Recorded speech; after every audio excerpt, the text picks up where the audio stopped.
మీ శాఖను గాలికి వదిలేసి వాళ్ళు ఏం చేస్తున్నారు? ఎంతసేపు హోమ్ డిపార్ట్మెంట్ అంటే మీ భీమవరం ఎస్పీ గారు కూడా చెడిపోయినట్టే కదా. సాక్షాత్తు పవన్ కళ్యాణ్ గారు చెప్పాడు కదా. ఏమన్నా చర్యలు తీసుకున్నారా? భీమవరం పోలీసుల మీద కంట్రోల్ చేశారా? ప్యాకాట్లు ఎక్కడ నాగినయా? మీరెక్కిన దగ్గర నుంచి నారా చంద్రబాబు నాయుడు గారు మీరు ఎక్కిన దగ్గర నుంచి మొత్తం పేకాట సంబరాల్లాగా జరుగుతున్నాయి కదా. ఎక్కడన్నా పేకాట ఆగిందా?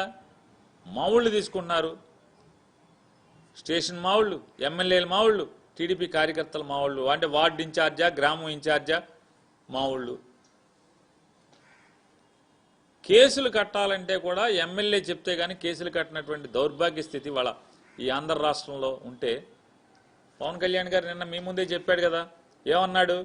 ఒక 4-5 జిల్లాల్లో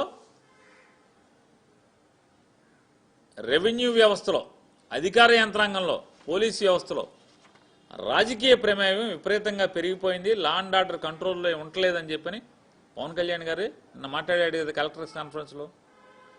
ఇప్పటికి పవన్ కళ్యాణ్ గారు ఎన్నిసార్లు మాట్లాడాడు? లా అండ్ ఆర్డర్ ఫెయిల్ అయిపోయిందని చెప్పని. అసలు పిఠాపురంలో లా అండ్ ఆర్డర్ ఉందా అని అడుగుతున్నాను. పిఠాపురం నియోజకవర్గంలో లా అండ్ ఆర్డర్ ఉందా అసలు?